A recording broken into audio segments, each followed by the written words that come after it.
Yes. Good morning, students. Now we switch on to the eighth period of this chapter of motion in a straight line.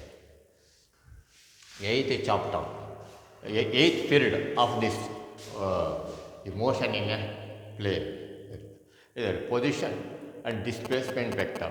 Position vector ಮತ್ತು displacement vector ಅದ್ರ ಬಗ್ಗೆ ನಿಮಗೆ ಎಲ್ಲ ಹೋದ್ಸರಿನೇ ಎಲ್ಲ fourth ಪೀರಿಯಡಲ್ಲೇ ಎಲ್ಲ ಹೇಳಿದ್ವಿ. Position ಅಂದರೆ ಯಾವುದು, displacement is the shortest distance between initial and final point. ಇದನ್ನೆಲ್ಲ ತಿಳ್ಕೊಂಡಿದ್ವಿ. ಈಗ ಅದನ್ನು ಗ್ರಾಫಿಕಲಿ ಗೊತ್ತಾಯ್ತಾ, ಇದನ್ನು ಯಾವ ರೀತಿ ಇರುತ್ತೆ ಅನ್ನೋದ್ರ ಬಗ್ಗೆ ತೋರಿಸೋದು. Describe the position of A object moving in A ಒಂದು ಪ್ಲೇನಲ್ಲಿ 2 ಡೈಮೆನ್ಷನ್ ಪ್ಲೇನ್ ಅಂದರೆ ಉದ್ದ ಮತ್ತು ಅಗಲ ಇರೋದು ಪ್ಲೇನ್. ಈ ಪ್ಲೇನಲ್ಲಿ ಯಾವ ರೀತಿ ಪೊಸಿಷನ್ ವೆಕ್ಟರ್ ಇರೋದೆ ಅಂತ ಕರೆಯೋದು. ಇದು ಎಕ್ಸಾಮಿಗೇನು ಅಷ್ಟೇನು ಬರೋದಿಲ್ಲ, ಬಟ್ ನೀವು ಇದನ್ನು ತಿಳ್ಕೊಂಡಿರಬೇಕು. ಝೀರೋ ವೆಕ್ಟರ್ ಅಂದರೆ ಏನು, ಅದ್ರ ಬಗ್ಗೆ ಫಿಸಿಕಲ್ ಮೀನಿಂಗ್ ಬಗ್ಗೆ ಅವಾಗೆಲ್ಲ ನಿಮಗೆ ಎಕ್ಸ್ಪ್ಲೇನ್ ಮಾಡಿಬಿಟ್ಟಿದ್ದೆ. ದೇವಸ್ಥಾನದ್ದು ಅವೆಲ್ಲ ಎಕ್ಸಾಂಪಲ್ ಎಲ್ಲ ಕೊಟ್ಟಿದ್ದೆ ಎಲ್ಲ.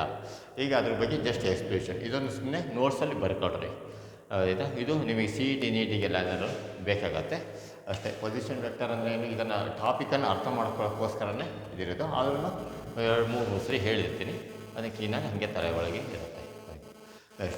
Describe the position of an object moving in a plane. ಒಂದು ಪ್ಲೇನಲ್ಲಿ ಯಾವ ರೀತಿ ಪೊಸಿಷನ್ ಆಬ್ಜೆಕ್ಟ್ ಅಂದರೆ XY ಪ್ಲೇನಲ್ಲಿ ಅಂತ ನೋಡ್ರಿ. ಇಲ್ಲಿ ಯಾವುದೊಂದು ಆಬ್ಜೆಕ್ಟ್ ಇದೆ, ಓ ಅನ್ನೋ ಆಬ್ಜೆಕ್ಟ್ ಇದೆ. ಪಿ ಅನ್ನೋದೊಂದು ಪಾಯಿಂಟಿಗೆ, ಇಲ್ಲಿಂದ ಆಬ್ಜೆಕ್ಟ್ ಇಲ್ಲಿಗೆ ಪಿ ಅನ್ನೋದು ಪಾಯಿಂಟಿಗೆ ಮೂವ್ ಆಯಿತು. ಇಲ್ಲಿಂದ ಇಲ್ಲಿಗೆ ಅದು ಹೆಂಗಿಂದ ಈ ರೀತಿ ಸರ್ಕ್ಯುಲರ್ ಸ್ವಲ್ಪ ಆರ್ಕ್ ಟೈಪಲ್ಲಿ ಹೋಯಿತು. ಇಲ್ಲಿಂದ ಇಲ್ಲಿಗೆ ಡಿಸ್ಪ್ಲೇಸ್ಮೆಂಟ್ ಎಷ್ಟು, ಓ ಪಿ ಅಂದರೆ ಶಾರ್ಟ್ ಡಿಸ್ಟೆನ್ಸ್ ಗೊತ್ತಾಯ್ತಾ. ಓ ಪಿ ಅನ್ನೋದು ಶಾರ್ಟೆಸ್ಟ್ ಡಿಸ್ಟೆನ್ಸ್. ಇದಕ್ಕೆ ಡಿಸ್ಪ್ಲೇಸ್ಮೆಂಟ್ ಅಂದರೆ ಏನು, shortest distance between initial and final point. ಹೀಗೆ ನೋಡಿರಿ, ಓ ಇದೆ, ಪಿ ಇದೆ. ಓ ಇಂದ ಪಿಗೆ initial shortest distance O P.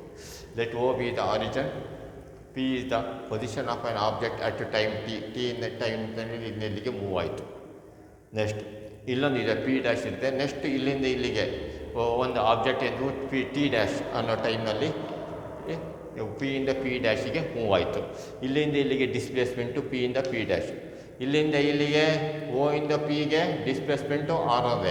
ಇಲ್ಲಿಂದ ಇಲ್ಲಿಗೆ ಪಿ ಇಂದ ಪಿ ಡ್ಯಾಶಿಗೆ ಇನ್ನೊಂದು ಡಿಸ್ಪ್ಲೇಸ್ಮೆಂಟ್ ಇದೆ ಗೊತ್ತಾಯ್ತಾ. ಅವಾಗ ಏನಾಗುತ್ತೆ, ಇಲ್ಲಿಂದ ಇಲ್ಲಿಗೆ ಡಿಸ್ಪ್ಲೇಸ್ಮೆಂಟ್ ಎಷ್ಟು, ಓ ಇಂದ ಪಿ ಡ್ಯಾಶ್ ಗೊತ್ತಾಯ್ತಾ. ಓ ಪಿ ಅನ್ನೋದು ಆಗುತ್ತೆ, ಅದು ಡಿಸ್ಪ್ಲೇಸ್ಮೆಂಟ್ ಯಾವಾಗಲೂ ಚೇಂಜ್ ಆಗಿರುತ್ತೆ. ಪಿ ಇಂದ ಪಿ ಡ್ಯಾಶಿಗೆ ಡಿಸ್ಪ್ಲೇಸ್ಮೆಂಟ್ ಇರುತ್ತೆ. ಅದನ್ನು ಅವಾಗ ಏನಾಗುತ್ತೆ, ಇಲ್ಲಿಂದ ಇಲ್ಲಿಗೆ ಡಿಸ್ಪ್ಲೇಸ್ಮೆಂಟು, ಇಲ್ಲಿಂದ ಇಲ್ಲಿಗೆ ಡಿಸ್ಪ್ಲೇಸ್ಮೆಂಟನ್ನು ಆ್ಯಡ್ ಮಾಡಿದರೆ ಇವು ಬರೋಲ್ಲ ಗೊತ್ತಾಯ್ತಾ. ಇಲ್ಲಿಂದ ಇಲ್ಲಿಗೆ ಡಿಸ್ಪ್ಲೇಸ್ಮೆಂಟ್ ಬೇಡ. ಡಿಸ್ಪ್ಲೇಸ್ಮೆಂಟ್ ಯಾವಾಗಲೂ ಶಾರ್ಟೆಸ್ಟ್ ಡಿಸ್ಟೆನ್ಸ್, ಅದನ್ನೇ ನಿಮಗೆ ಎಲ್ಲ ಹೇಳಿರುತ್ತೆ ಗೊತ್ತಾಯ್ತಾ. Okay. Next O be the origin, P is the position of the object at time t. Let P dash be the position of the object at time t dash. ಇಲ್ಲಿಂದ ಇಲ್ಲಿಗೆ T ಅನ್ನೋದು ಬೇಕು, ಇಲ್ಲಿಂದ ಇಲ್ಲಿಗೆ ಟೈಮ್ ಟಿ ಡ್ಯಾಶ್ ಬೇಕು. Join O and P by a straight line. O ಪಿನ straight ಲೈನಲ್ಲಿ join ಮಾಡಿದೆ. Then O P is the position vector of the object at time T. O P is the position vector of the object at time T. O P ಅನ್ನೋದು ಒಂದು position vector. ಅದು position vector ಅಂದರೆ displacement.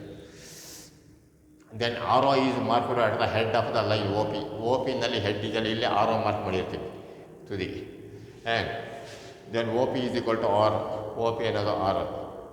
Then another position vector O P dash. ನೋಡಿರಿ, O ಮತ್ತು P dash ಇಲ್ಲೊಂದಿದೆ. O P dash is equal to R dash ಆಯಿತಾ. Then the length of the vector E R represents the magnitude of the vector. Length of the vector r is the magnitude of the vector, ಅಥವಾ ಇದು r dash ಅಂತ ಕರೀತೀವಿ vector, and its direction is the direction in which p lies from o ಇಂದ p ಗೆ. r ಅನ್ನೋದು length of the vector, magnitude of the vector. O ಅದು direction ಏನಂದರೆ ಓ ಇಂದ ಪಿ ಕಡೆ ಇದೆ. ಇದು ಓ ಪಿ ಪಿ ಡ್ಯಾಶಲ್ಲಿ ಏನಿದೆ ಅಂದರೆ ಓ ಇಂದ ಪಿ ಡ್ಯಾಶ್ವರೆಗೆ ಆರ್ ಡ್ಯಾಶ್ ಅನ್ನೋ ಲೆಂತ್ ಇದೆ. Let the object moves from T to P dash. P ಇಂದ ಪಿ ಡ್ಯಾಶಿಗೆ ಮೂವ್ ಆಗಿದೆ. Then the vector P P dash ಅಂದರೆ ಏನು, tail at P A and tip at P dash is called the displacement vector. ಅದಕ್ಕೆ ನಾವು displacement ಆಗಿ corresponding to the motion from P to P dash. P ಇಂದ P ಡ್ಯಾಶಿಗೆ point P ಇಂದ P ಡ್ಯಾಶಿಗೆ move ಆಗೋಕ್ಕೆ ಪಿ ಎಷ್ಟು ಬೇಕಾ ಕರಸ್ಪಾಂಡಿಂಗ್ ಅಂತ ಅದನ್ನು ಅದು ಪೊಸಿಷನ್ ವೆಕ್ಟರ್ ಅದು ನೆಕ್ಸ್ಟ್ ಇಲ್ಲಿಂದ ಇಲ್ಲಿಗೆ ಪೊಸಿಷನ್ ವೆಕ್ಟರ್ ಅಂದರೆ ಏನಂತ ಜಸ್ಟ್ ಎಕ್ಸ್ಪ್ಲನೇಷನ್. ಇದನ್ನೇನು ಎಕ್ಸಾಮಿಗೆ ಏನು ಕೇಳಲ್ಲ, ಸುಮ್ಮನೆ ನಿಮಗೆ ತಿಳಿದೊಳಗೆ ಗೊತ್ತಾಯ್ತಾ. ಆಯ್ತು, ನೆಕ್ಸ್ಟ್ ಮತ್ತೊಂದು ಸರಿ ಹೇಳ್ತೀನಿ ನೋಡಿರಿ. Describe the position of an object moving in a plane. Just ಒಂದು ಕ್ವಶನ್ ಕೊಟ್ಟಿರೋದು, ನಿಮಗೆ ಅರ್ಥ ಆಗಲಿ, ಕ್ವಶನ್ ಇದ್ದರೆ ಓದ್ತೀರಾ ಅಂತ. ಆಯ್ತು, let O be the origin, let P be the position of the object at a time T, P dash be the position of the object at time T dash. Join O and P by a straight line. Then OP is the position of vector object at the time t. Then an arrow is marked at the head of the P, the line OP. Then OP is equal to R. Then another position vector OP dash is equal to R dash. The length of the vector R represents the magnitude of the vector, and its direction is in which the P lies from O. Let the object moves from P to P dash, then the tail at P, then the vector P dash, the tail at P and tip at P dash is called the displacement vector corresponding to the motion from the P in the P dash. ಅದು displacement, ಇದು displacement. ಇದು ಯಾಕೆ ಬರ್ದಿದ್ದೀವಿ ಅಂದರೆ, ಈಗ next zero vector ಅಂದರೆ ಏನು ಅಂತ ನಿಮಗೆ physical meaning of the zero vector. Physical meaning of the zero ವೆಕ್ಟರ್ನಲ್ಲಿ ನಿಮಗೆ ಏನಂತ ಅವಾಗಲೇ ಎಕ್ಸ್ಪ್ಲೇನ್ ಮಾಡಿದ್ದೀನಿ ಸ್ಟಾರ್ಟಿಂಗ್ 2ನೇ ಪೀರಿಯಡಲ್ಲಿ. What is meant by zero vector? ಅದಕ್ಕೆ ಮ್ಯಾಗ್ನಿಟ್ಯೂಡ್ ಇರಲ್ಲ, ಡೈರೆಕ್ಷನ್ ಇರಲ್ಲ, ಅದಕ್ಕೆ ಡೈರೆಕ್ಷನ್. ಒಂದು ಎಕ್ಸಾಂಪಲ್ ಕೊಟ್ಟಿದ್ದೆ. ದೇವಸ್ಥಾನನ ರೌಂಡ್ ಹೊಡಿತಾ ಇರ್ತಾರೆ, ದೇವಸ್ಥಾನದ ನಿಂತಿರ್ತಾನೆ, ದೇವ್ರ ಎದುರುಗಡೆ ಹೋಗಿ ಒಂದ್ಸರಿ ರೌಂಡ್ ಹೊಡ್ಕೊಂಬಂದು ಮತ್ತೆ ವಾಪಸ್ ಅಲ್ಲೇ ಬಂದು ನಿಂತ್ಕೊಂತಾನೆ. ಅವಾಗ ಏನಾಗುತ್ತೆ ಅಂದರೆ, ಅದಕ್ಕೆ ಒಂದೊಂದು ಟೈಮ್ ಒಂದೊಂದ್ರಲ್ಲಿ ಡೈರೆಕ್ಷನ್ ಇರುತ್ತೆ, ಒಂದೊಂದರಲ್ಲಿ ಡೈರೆಕ್ಷನ್ ಇರಲ್ಲ, ಒಂದೊಂದ್ರಲ್ಲಿ ಮ್ಯಾಗ್ನಿಟ್ಯೂಡ್ ಇರುತ್ತೆ, ಮ್ಯಾಗ್ನಿಟ್ಯೂಡೇ ಇರಲ್ಲ. ಝೀರೋ ವೆಕ್ಟರ್ನಲ್ಲಿ ಯಾವಾಗಲೂ ಮ್ಯಾಗ್ನಿಟ್ಯೂಡು ಇದ್ರೂ ಇರ್ಬೋದು, ಇಲ್ಲದೇ ಇರ್ಬೋದು, ಆದರೆ ಅದು ಝೀರೋ ವೆಕ್ಟರ್ ಆಗೋದಾಯ್ತಾ. ಯಾವ್ದಾರ ಒಂದಂತೂ ಆಗಿರುತ್ತೆ. ದೇವಸ್ಥಾನನ ಫುಲ್ಲು ಒಂದು ರೌಂಡ್ ಹೊಡಿತೀರಿ, ದೇವರಿಗೆ ಮಕ್ಕ ಮಾಡ್ಕೊಂಡು ಹಿಂಗೆ ರೌಂಡ್ ಹೊಡಿತಾನೆ, ಅದಕ್ಕೆ ಡೈರೆಕ್ಷನ್ ಇದೆ. ಆದರೆ ಮ್ಯಾಗ್ನಿಟ್ಯೂಡ್ ಏನಾಗುತ್ತೆ ಅಂದರೆ ಎಷ್ಟು ಮತ್ತು ವಾಪಸ್ ಬಂದು ಅಲ್ಲೇ ನಿಂತ್ಕೊಂಡಿರ್ತಾನೆ, ಆವಾಗ ಅದಕ್ಕೆ ಝೀರೋ ಆಗುತ್ತೆ. ಸೊ ಡೈರೆಕ್ಷನ್ ಇದೀಗ ಮ್ಯಾಗ್ನಿಟ್ಯೂಡ್ ಆ್ಯಂಡ್ ಡೈರೆಕ್ಷನ್ ಎರಡು ಸತ ಆವಾಗ ಝೀರೋ ಆದಂಗೆ ಆಗ್ಬಿಡುತ್ತೆ, ಝೀರೋ ವೆಕ್ಟರ್ ಗೊತ್ತಾಯ್ತಾ. ಒಂದು ರೌಂಡ್ ಹೊಡೆದು ಅದೇ ರೀತಿ ಇಲ್ಲಿಂದ ಇದು ಸ್ಕೂಲಿಗೆ ಹೋಗಿರ್ತೀರ, ಇಲ್ಲೇ ಮನೆ ಇರುತ್ತೆ, ಮನೆಯಿಂದ ಕಾಲೇಜಿಗೆ ಹೋಗೋ ಅಂದಿರ್ತೀವಿ, ಕಾಲೇಜಿಗೆ ಇಲ್ಲಿ ಕಾಲೇಜ್ ಇದೆ, ಅಥವಾ ಇಲ್ಲಿ ಕಾಲೇಜ್ ಇದೆ, ಕ್ಯೂ ಅನ್ನೋ ಪಾಯಿಂಟಲ್ಲಿ ಕಾಲೇಜ್ ಹೋಗ್ತಾನೆ. ಇಲ್ಲಿಂದ ಸೀದಾ ಎಲ್ಲೋ ಒಂದು ಕಡೆ ಫಿಲಮ್ ಥಿಯೇಟ್ರಿಗೆ ಹೋಗ್ತಾನೆ, ಅಲ್ಲಿಂದ ಸೀದಾ ಹೋಗಿ ಕಾಲೇಜಿಗೆ ಹೋಗ್ತಾನೆ. ಡಿಸ್ಪ್ಲೇಸ್ಮೆಂಟ್ ಏನಾಯಿತು? ಇಲ್ಲಿಂದ ಪಿ ಅನ್ನೋದು ಕ್ಯೂ ಅನ್ನೋದು ಡಿಸ್ಪ್ಲೇಸ್ಮೆಂಟ್. ಇವನು ಇಲ್ಲೊಬ್ಬ ಇದ್ದಾನೆ, ಅವನೇನು ಮಾಡ್ತಾನೆ, ಫುಲ್ಲು ಇಲ್ಲಿಂದ ಇನ್ನೊಂದು ಕಡೆ ಎಲ್ಲ ಸಿಟಿ ಮಾರ್ಕೆಟಿಗೆ ಹೋಗ್ತಾನೆ, ಅಲ್ಲಿಂದ ಯಾವ್ದಾದ್ರು ಬುಕ್ ಸ್ಟಾಲಿಗೆ ಹೋಗ್ತಾನೆ, ಅಲ್ಲಿಂದ ಇನ್ನೆಲ್ಲ ಕಡೆ ಹೋಗಿದ್ದೆ ವಾಪಸ್ ಇಲ್ಲಿಗೆ ಬರ್ತಾನೆ ಕಾಲೇಜಿಗೆ. ಅವಾಗ ಅವನು ಡಿಸ್ಪ್ಲೇಸ್ಮೆಂಟ್ ಇದೆಯಲ್ಲ ಅದು ಪೀಕ್, ಇವನು ಡಿಸ್ಪ್ಲೇಸ್ಮೆಂಟ್ ಒಂದೇ, ಅವನು ಪಾತ್ ಮೇಲೆ ಅದು ಡಿಪೆಂಡ್ ಆಗೋಲ್ಲ. ಅದೇ ರೀತಿ ಇಲ್ಲೊಬ್ಬ ಇರ್ತಾನೆ, ಇಲ್ಲದ ಒಂದು ಕಡೆ ಬ್ಯಾಂಕಿಗೆ ಹೋಗಬೇಕಾಗಿರುತ್ತೆ, ಇಲ್ಲಿಂದ ಏನು ಮಾಡ್ತಾನೆ ಕಾಲೇಜಿಗೆ ಹೋಗಿ ಅಲ್ಲಿಂದ ಹಿಂಗೆ ಬ್ಯಾಂಕಿಗೆ ಹೋಗ್ತಾನೆ, ಅವಾಗ ಅವ್ನು ಡಿಸ್ಪ್ಲೇಸ್ಮೆಂಟು ಸತ. ಮತ್ತು ಇಲ್ಲೊಬ್ಬ ಬರ್ತಾನೆ, ಅವನು ಈ ಕಡೆಯಿಂದ ಸುತ್ತರ್ಕೊಂಡು ಇಲ್ಲಿಂದ ಬರ್ತಾನೆ. ಸೊ ಏನೇ ಬಂದರೂ ಸತ ಆ್ಯಕ್ಚುಲ್ ಪಾತ್ ಮೇಲೆ ಡಿಪೆಂಡ್ ಆಗುತ್ತೆ ಗೊತ್ತಾಯ್ತಾ. ಇಲ್ಲಿಂದ ಹಿಂಗೆ ರೌಂಡ್ ಹೊಡೆದು ಇಲ್ಲಿಗೆ ಬಂದರೂ ಸತ ಇದ್ರ ಡಿಸ್ಪ್ಲೇಸ್ಮೆಂಟ್ ಪಿ ಕ್ಯೂನೇ. ಇವನು ಇಲ್ಲಿ ಈ ರೋಡಲ್ಲಿ ಹೋದ್ರೂ ಸತ ಇದ್ರ ಡಿಸ್ಪ್ಲೇಸ್ಮೆಂಟ್ ಪಿ ಕ್ಯೂನೇ. ಈ ರೋಡಲ್ಲಿ ಹೋಗಿ ಇಲ್ಲಿ ಬಂದ್ರೂ ಹೆಂಗೆ ಬಂದ್ರೂ ಡಿಸ್ಪ್ಲೇಸ್ಮೆಂಟ್ ಒಂದೇ ಇರುತ್ತೆ. ಆ್ಯಕ್ಚುಲ್ ಪಾತ್ ಅಂದರೆ ಏನು? Displacement is the actual path. It reference the actual path, not about the distance travelled ಗೊತ್ತಾಯ್ತಾ. ಅದನ್ನೇ ಇಲ್ಲಿ ಬರೆದಿರೋದು. ಇದಕ್ಕೆ physical meaning of the zero vector ಅಂತ. Let O be the origin, P be the position of the object at time T. ಇಲ್ಲ T ಇದೆ, P ಇದೆ, position at time T. Suppose an object which is at P at time T moves to P dash. ಅಂದರೆ ಇದನ್ನು ತಗೊಳ್ಳಿ. Let O be the origin, P is at a point P, then suppose an object which is at P at time T moves to P dash ಆಗಿರುತ್ತೆ, and then comes back to P. Then the initial and final points coincide, then the displacement is a null vector or zero vector. ನೋಡ್ರಿ ಇಲ್ಲಿಂದ O P ಇರುತ್ತೆ, ಪಿನ ಏನು ಮಾಡ್ತಾನೆ, ಇಲ್ಲಿಂದ P ಹೋಗಿ ಮತ್ತು ವಾಪಸ್ ಇಲ್ಲಿಗೆ ಬರ್ತಾನೆ, ಅದು ಡಿಸ್ಪ್ಲೇಸ್ಮೆಂಟ್ ಈಸ್ ಝೀರೋ. ನೋಡಿರಿ, ಓ ಇದು ಆರಿಜಿನ್ ಇರುತ್ತೆ, ಪಿ ಅನ್ನೋದು ಒಂದು ಪಾಯಿಂಟ್ ಇರುತ್ತೆ, ಪಿ ಅನ್ನೋದು ಪಾಯಿಂಟು ಪಿ ಡ್ಯಾಶ್ ಹೋಗಿ ಮತ್ತೆ ಪಿ ಅನ್ನೋದು ವಾಪಸ್ ಇಲ್ಲಿಗೆ ಬರ್ತಾನೆ, ಅವಾಗ ಏನಾಗುತ್ತೆ ಅಂದರೆ ಡಿಸ್ಪ್ಲೇಸ್ಮೆಂಟ್ ಈಸ್ ಝೀರೋ. ಗೊತ್ತಾಯ್ತಾ?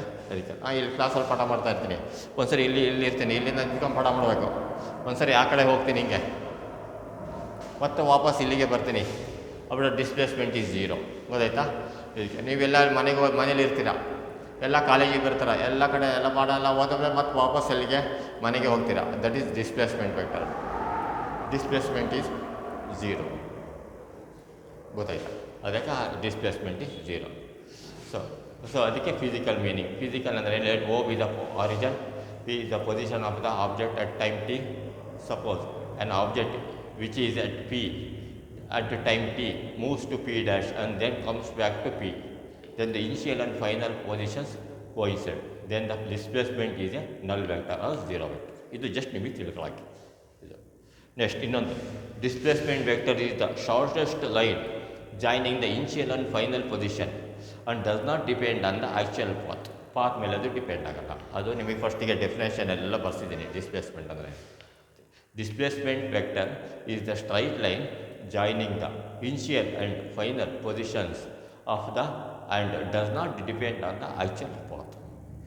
Next in the note 3, note 1, note 2, note 3 ಇದು ಲೆಟ್ ನೋಡಿರಿ ಇಲ್ಲೊಂದಿದೆ. ಲೆಟ್ ಇಸ್ ಅವಾಗ ಹೇಳಿದ್ನಲ್ಲ, ಇಲ್ಲಿಂದ ಇಲ್ಲಿಗೆ ಹೋಗಬೇಕು, ಇಲ್ಲಿಂದ ಇಲ್ಲಿ ಹೋಗ್ಬೇಕಾದ್ರೆ ಡಿಸ್ಪ್ಲೇಸ್ಮೆಂಟ್ ಪಿಗೂ ಇದೆ. ಒಂದು ಈ ಕಡೆಯಿಂದ ಸುತ್ತರ್ಕೊಂಬಂದ್ರೂ ಸತ ಇದ್ರ ಡಿಸ್ಪ್ಲೇಸ್ಮೆಂಟ್ ಇಲ್ಲಿಗೆ, ಒಂದು ಇಲ್ಲಿಂದ ಸುತ್ತರ್ಕೊಂಬಂದು ಇಲ್ಲಿ ನಿಂತ್ರೂ ಸತ ಇದ್ರ ಡಿಸ್ಪ್ಲೇಸ್ಮೆಂಟ್ ಇಷ್ಟೇ. ಒಂದು ಇಲ್ಲಿಂದ ಹಿಂಗೆ ಸ್ಟ್ರೈಟ್ ಹೋಗಿ ಇಲ್ಲಿಂದ ಮತ್ತು ಸುತ್ತರ್ಕೊಂಬಂದು ಇಲ್ಲಿಗೆ ಬಂದ್ರೂ ಸತ ಡಿಸ್ಪ್ಲೇಸ್ಮೆಂಟ್ ಇದು ಒಂದು P A B E F Q ಅದ್ರದ್ದು ಡಿಸ್ಪ್ಲೇಸ್ಮೆಂಟು ಪಿ ಯು ಕೆನೆ. ಡೈರೆಕ್ಟಾಗಿ ಪಿ ಕ್ಯೂ ಹೋದ್ರೂ ಅದ್ರ ಡಿಸ್ಪ್ಲೇಸ್ಮೆಂಟು ಪಿ ಯು ಕೆನೆ. ಗೊತ್ತಾಯ್ತಾ? ಅದನ್ನು ಇಲ್ಲಿ ಎಕ್ಸ್ಪ್ಲೇನ್ ಮಾಡಿ ಬರ್ಬೋದು. Let P be the initial position of the object, V ಅನ್ನೋದು initial position. Let Q be the final position of the object, Q ಅನ್ನೋದು final position. Displacement vector is same for the different paths of journey. ನೋಡಿ, ಈ different paths of ಜರ್ನಿಗೆ same ಇರುತ್ತೆ ಇದು displacement vector. ಗೊತ್ತಾಯ್ತಾ? So displacement vector that is displacement vector P Q is equal to displacement vector displacement path of the journey PABCQ is equal to displacement vector PDQ is equal to displacement vector path of journey PBEFQ PBEFQ is ಅವೆಲ್ಲವೂ ಸತ equal. Therefore, magnitude of displacement is either less or equal to the path length of an object between the 2 points. ನೋಡಿ, ಇದು ಯಾವಾಗಲೂ displacement ಇದ್ರ ಪಾತ್ಗಿಂತನೂ ಕಡಿಮೆ ಇರುತ್ತೆ ಅಥವಾ ಅದಕ್ಕೆ ಈಕ್ವಲ್ ಆಗಿರುತ್ತೆ. ಗೊತ್ತಾಯ್ತು? ಅದಕ್ಕಿಂತ ಜಾಸ್ತಿ ಅಂತೂ ಇರಲ್ಲ. So displacement is always equal to or less than the path ಲೆಂತ್ಗಿಂತ ಅದು ಈಕ್ವಲ್ ಇರುತ್ತೆ ಅಥವಾ ಕಡಿಮೆ ಇರುತ್ತೆ. ನೋಡಿ, ಇಲ್ಲಿಂದ ಕಾಲೇಜಿಗೆ ಹೋಗ್ರಿ ಅಂತೀರ, ಇಲ್ಲಿಂದ ಮನೆಯಿಂದ ಕಾಲೇಜಿಗೆ ಸ್ಟ್ರೈಟಾಗಿ ಹೋಗ್ತೀರಾ ಮತ್ತು ಸ್ಟ್ರೈಟಾಗಿ ಬರ್ತೀರಾ. ಅದು ಡಿಸ್ಪ್ಲೇಸ್ಮೆಂಟು ಮತ್ತು ಇದು ಅದ್ರ ಪಾತ್ ಲೆಂತ್ ಎರಡು ಒಂದೇ. ಅಂದರೆ ಇದು ಕಾಲೇಜಿದು ಪಿಯಿಂದ ಡೈರೆಕ್ಟಾಗಿ ಪಿಗೆ ಕ್ಯೂ ಹೋಗ್ತೀರಾ ಮತ್ತು ವಾಪಸ್ ಬರ್ತೀರಾ. ಅವಾಗ ಏನಾಗ್ತಾನೆ, ಇಲ್ಲಿಂದ ಇಲ್ಲಿಗೆ ಕಾಲೇಜಿಗೆ ಹೋಗೋ ಡಿಸ್ಪ್ಲೇಸ್ಮೆಂಟ್ ಒಂದೇ, ಅದು ಪಿ ಕ್ಯೂನೇ ಇರುತ್ತೆ. ಅದು ಪಾತ್ ಲೆಂತು ಒಂದೇ. ಅದೇಂದರೆ ಈ ರೀತಿ ರೌಂಡ್ ಹೊಡ್ಕೊಂಬಂದರೆ ಅದು ಪಾತ್ ಲೆಂತ್ಗಿಂತನೂ ಡಿಸ್ಪ್ಲೇಸ್ಮೆಂಟ್ ಕಡಿಮೆ ಇರುತ್ತೆ, less. In this PQ, path length is equal to the displacement. In the case of PDQ, path length is displacement is less than the path length. In these are other cases also. ಆಯಿತಾ?